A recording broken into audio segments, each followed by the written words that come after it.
Hi everyone! So I want to talk to y'all about this amazing secret steak that I got out of my chuck roast last week, and it turned out super delicious and tender, and I paid like not that much money for it, and it's something that I think if you know what to look for when you're shopping or when you receive your curbside pickup order, you can find a steak in your chuck roast. And just so everybody knows, chuck refers to the shoulder portion of a beef cow, and most of those muscles are really tough and are best suited to like slow cooking or thin slicing, which still turns out delicious. But if you know what to look for, you can find a steak, a really beautiful, tender, fancy steak inside a chuck roast and have like a wonderful steak dinner when you thought you were just gonna have stew. Recently, you might have heard of a steak called zabuton or cushion or Denver steak, or less cutely called the flaptail.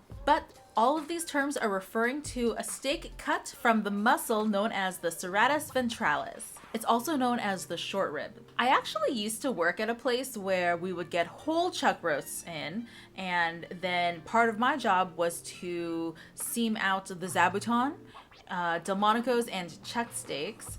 And someday I'll buy a whole chuck and show you guys how to do it. But because literally I know that most of you are not going to go out and buy a whole chuck that's about 30 pounds, I'll start here with a store-bought chuck roast that you get at the grocery store, and that's more comparable to like what you would want for your home, and then weighs around 2.5 pounds instead. This is something you can totally find in any supermarket or grocery store, and certainly at your boutique local butcher shop. Sometimes it's kind of tough to read or decipher the muscles in your store-bought roast, especially if you haven't looked carefully at a ton of these. It's definitely easier to find when the chuck is intact than when it's parted out into roasts, but there are a couple really solid landmarks that you can look for that I think you could use to lead you to the steak in question. There wasn't a lot of risk in me trying to cook it like a steak, because I knew that no matter what, even if I was wrong and this wasn't the tender steak that I thought it was going to be,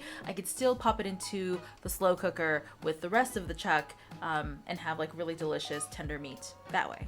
I also want to point out that the price on the beef was really appealing. Full disclosure, beef was by Painted Hills, and so yeah, like relatively high end, and so their chuck roast is about $6.99 a pound. But I did see on the website that this particular grocery store that they sell ribeyes and New Yorks for closer to like 19 or 20 a pound or so. So keep that in mind. So it's not the cheapest beef, and it's certainly not the most expensive beef out there, but pricing is relative, so like depending on what brand you end up getting, it might be a little bit more or less, but the chuck will almost always be less expensive than the ribeye, and so you still get a steak out of it. And because the chuck is a relatively cheap cut, you can splurge just a little bit on the quality or quantity depending on what your needs are, still have a gorgeous tender steak for your meal for a lot less money. That's like a chef kind of way to think about your kitchen, and I like love finding little loopholes like that with butchery knowledge. And even if you're not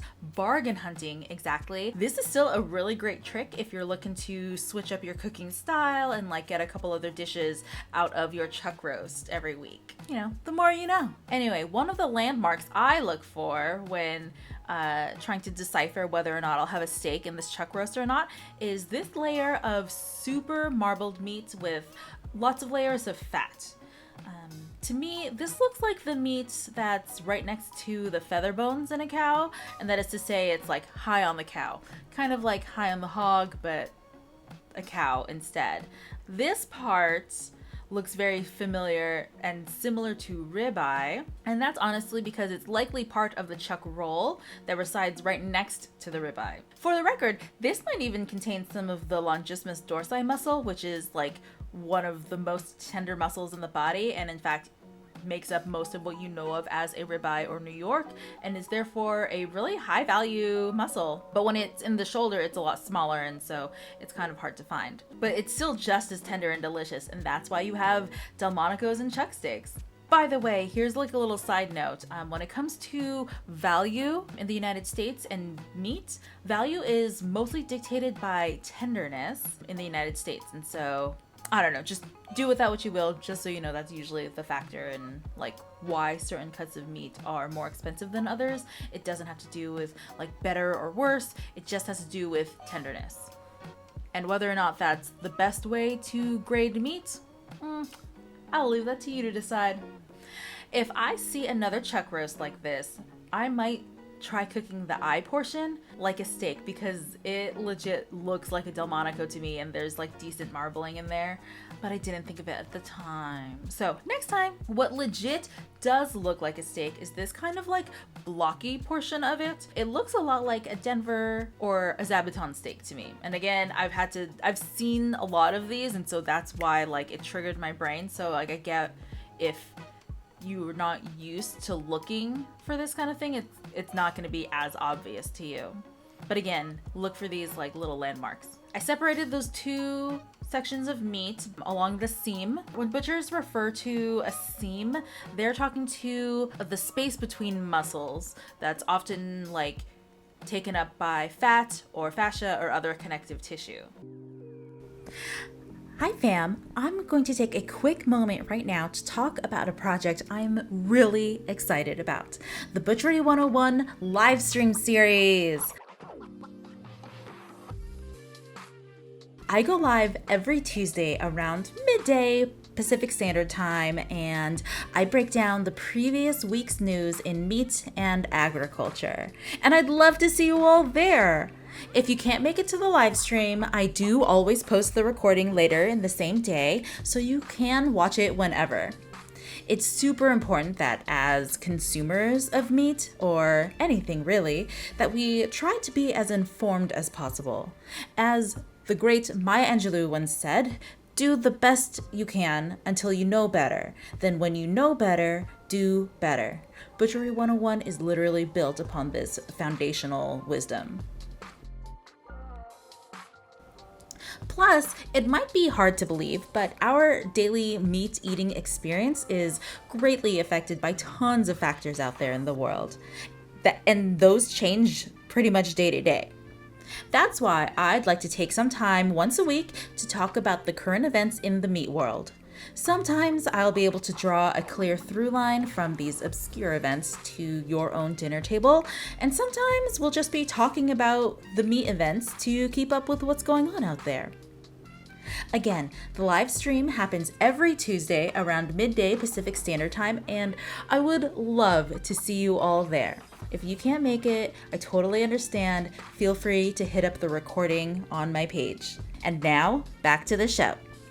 Okay, so then after separating the two, I seasoned them both very heavily with salt and then seared them both in my cast iron, like a very hot cast iron pan. For the steak, I finished it in a 350 degree oven until it was about 150 degrees on the inside, and then with the other piece I just popped it into a pot of water about halfway up the meat and then let it slow cook for the rest of the afternoon. That, by the way, turned out absolutely delicious. I ended up making ramen with some of it. Full disclosure, that is like a little bit on the high end of doneness. Most people say they want their meat to be cooked a little bit more rare, but I'll go ahead and own this. I like my steaks to be cooked a little bit more than most people say they do. I don't really dig like bloody steaks or like black and blue steaks or whatever. I think that they're harder to chew for me, and I know that that's not the popular opinion out there. This is such like an unpopular opinion, but I want to make sure that this is a safe and inclusive space for everybody's eating preferences.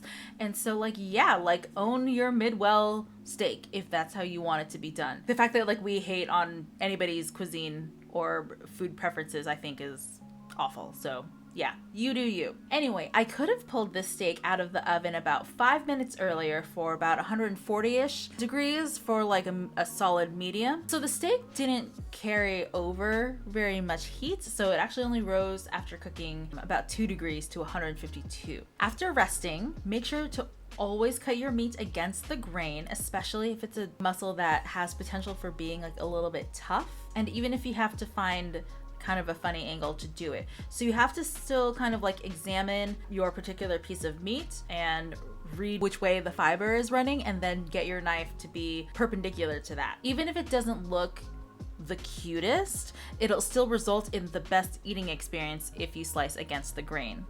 And here it is. is one gorgeous, delicious come up of a steak from a chuck roast. I hope y'all found this useful, and I hope you try it out with your next chuck roast. Again, don't be bummed if you can't find it or if it turns out that it's not as tender a steak as you'd like it to be, but it's definitely worth a try. Zabutons are not known as the most tender steak ever, but are very flavorful. And so it's definitely worth a try if you are interested in kind of going against the grain a little bit.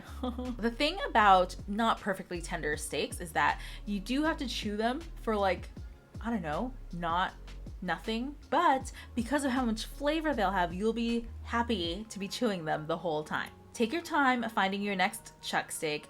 Look through them respectfully at the grocery store. Like, don't just throw them around like a jerk. And also, don't be a jerk to anybody behind the counter who may or may not know about this particular meat hack. This kind of knowledge is something I've gleaned from like years of doing whole animal butchery and a lot of steam butchery and a lot of like European style cutting. So it's not always like emphasized in American butchery education for professionals, but I'm sure they'd be stoked to hear about it if you wanted to talk to them about it. Anyway, I hope this was helpful for you, and if it was, please pop a like down below and like give me a comment and let me know how your steak turned out. And yeah, I'd love to hear from all of you guys. Hit subscribe and make sure to like and follow. Alrighty, bye.